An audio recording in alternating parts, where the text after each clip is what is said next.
ndugu Mwigulu Nchimbi, Mwigulu Nchemba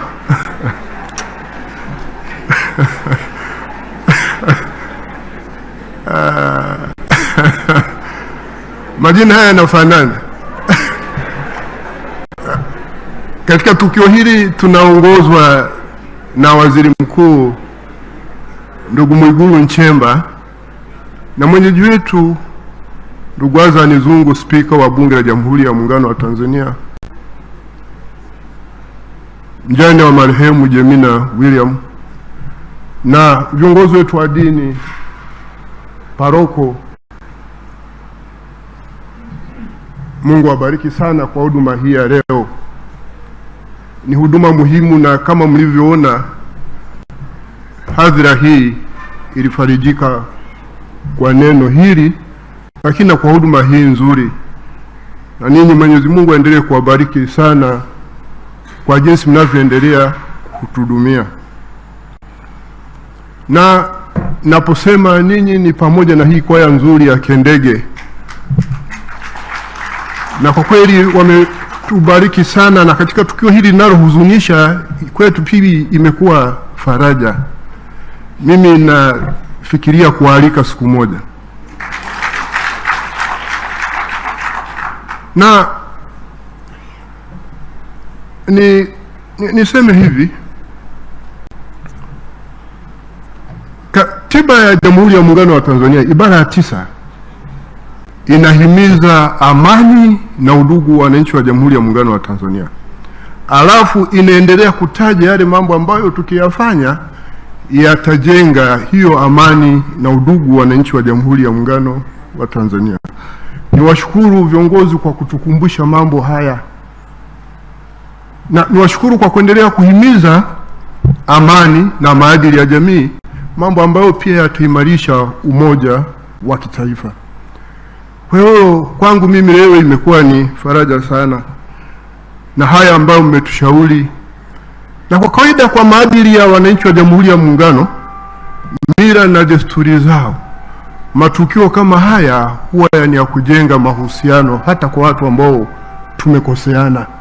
Ni kwa sababu ni matukio ambayo yanapotokea yanatupa fursa ya sisi kutafakari uhusiano wetu na Mwenyezi Mungu, lakini pia kutafakari uhusiano wetu na binadamu wenzetu na kuchukua hatua za matengenezo.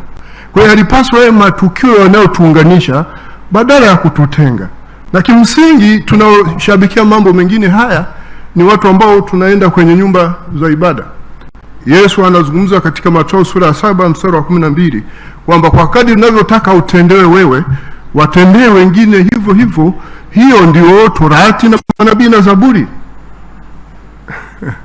Baada ya kuyasema haya, niseme tu kama alivyosema Mheshimiwa Rosemary kwa mkoa wa Dodoma, kumbe wanafahamu kwamba nifanya kazi kwa karibu na ndugu William Lukuvi. Ninazungumza wakati ambapo wengi wamezungumza sifa zake, lakini kama nitarejea mnisamehe. Kama nitarejea yale yaliyosemwa mnisamehe. Huyu ni mtu ambaye alikuwa na uwezo mkubwa sana wa kujenga mahusiano. Na haishangazi kwamba ndio waziri pekee ambaye anaongoza kwa mawaziri kuchaguliwa kuwa chief whip. Chief whip, mratibu wa shughuli za serikali bungeni, au kwa lugha nyingine mnadhimu. Hiyo ni nafasi ambayo huyo inamtaka mtu mwenye mahusiano mazuri. Niliteua kwa mwanasheria mkuu wa serikali na kuserve katika kipindi kigumu sana. Mwaka 2015 kilikuwa ni kipindi cha transition. Yeye hakuwa chief whip, chief whip alikuwa Jenista Mhagama. Lakini niliona jinsi ambavyo wizara yake ya ardhi ilivyokuwa inashabikiwa na watu wa pande zote mle bungeni. Na ni wizara peke yake iliyopita bila kuhojiwa, ikiungwa mkono na wabunge wa pande zote mbili, opposition na chama kilichokuwa kinatawala. Mheshimiwa Pereso huko hapa ni shahidi. Kwa hiyo unaona ni mtu aina gani? Na haishangazi sasa kwa tabia yake hiyo, rais anamteua kuwa mshauri wake binafsi wa masuala ya mahusiano ya kisiasa na kijamii. Na nafasi hii ya uteuzi, rais akikuteua kuwa mshauri wake binafsi, ni kwamba anakuamini kwa sababu viongozi wakuu ni lazima waamini watu tu. Lakini kuna watu ambao wanaweza pia kutumia nafasi hiyo trust vibaya. Ameifanya kazi yake vizuri, rais akasema sasa nenda bungeni tena ukanisaidie kule. Hizi ndizo zilikuwa sifa za ndugu William Lukuvi. Tunapokumbuka tukio hili leo na haya ambayo tumeshashauriwa, sisi wote tunaosikiliza tuwe na sifa kama hiyo ya kujenga mahusiano kati yetu na wenyewe. Nikiwa naibu mwanasheria mkuu wa serikali, yeye aliongoza ujumbe wa ofisi ya waziri mkuu kwenda kuzungumza na serikali ya mapinduzi ya Zanzibar tulipokuwa kwenye mchakato wa kutunga ile sheria ya referendum. Niliona alivyo na mahusiano mazuri na viongozi wa serikali ya mapinduzi ya Zanzibar. Kwa hivyo ndivyo tunavyopaswa kuwa. Hili ni taifa moja la Jamhuri ya Muungano wa Tanzania. Nadhani mwirejee vizuri ibara 9 ya Katiba ya Jamhuri ya Muungano wa Tanzania. Lakini moja ya sifa yake nyingine wamesema watangulizi hapa, huyu alikuwa anawatakia watu mema. Nilipoteua mara ya pili kuwa mwanasheria mkuu wa serikali, akanifuata akaniambia, mwanasheria mkuu, ngoja nikupe siri. Mimi posho yangu hii ya posho inaitwa nini ile pension, nimeipeleka kwenye kununua hati fungate. Hii itakuja kunisaidia. Kwa hiyo huyu kwa vile alichukia rushwa, alitaka na kwa ukiona alichokuwa anasema Rosemary pale kama na hoteli ile pale, inawezekana ni katika hatua hizo. Alinishauri na nani alinunua, jamaa hana hela. Kwa hiyo hakuwa mchoyo, alitaka watu wafaidike na mengine. Lakini huyu alikuwa ni mwepesi wa kujifunza.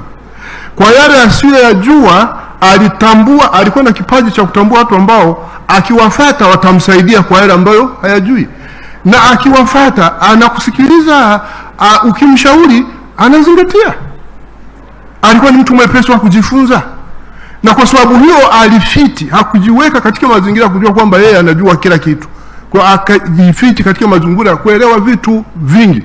Na katika mazingira yale kwa kweli ikampa sifa hiyo. Lakini alikuwa mchapakazi.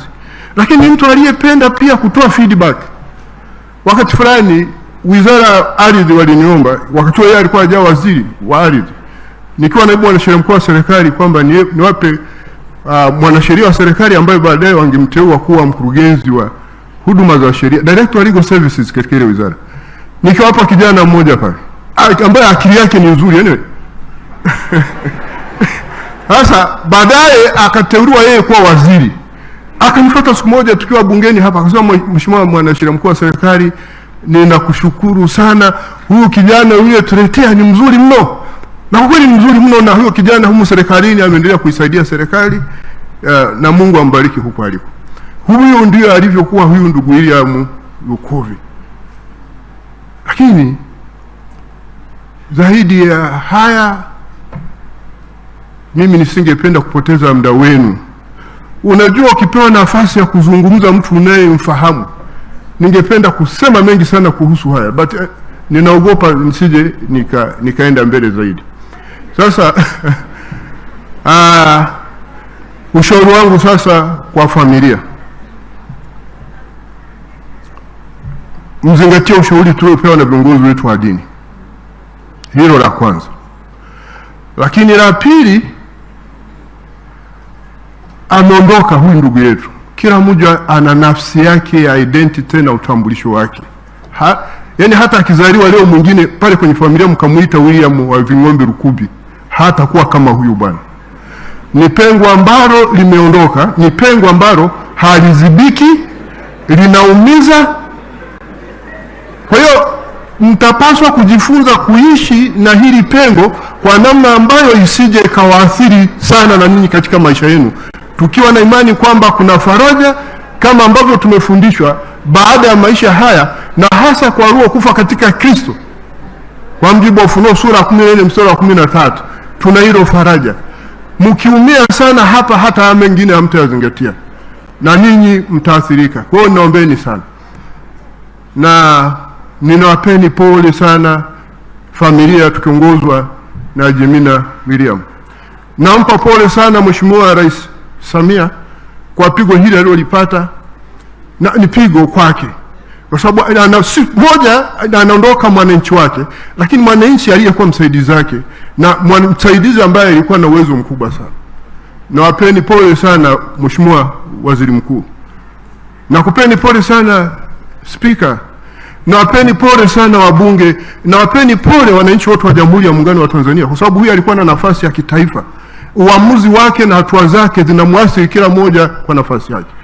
Nawapeni pole sana kanisa lake alilokuwa na hudumu pale anapokuwa na sali, na watu wote nawapeni pole sana jimbo lake la Isimani.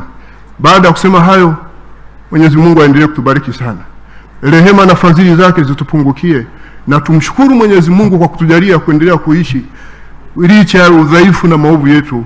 Asanteni sana. Asante Jaji Mkuu wa Tanzania. Mheshimiwa Waziri Mkuu, ninaomba niruhusu sasa nimwalike Spika wa Bunge. Ili kuwa mwanafamilia bora wa Global TV, usisahau kusubscribe, like, kushare na kucomment. Baada ya kusubscribe, bonyeza alama ya kengele ili kupata taarifa kwa kila video inayopanda Global TV Online.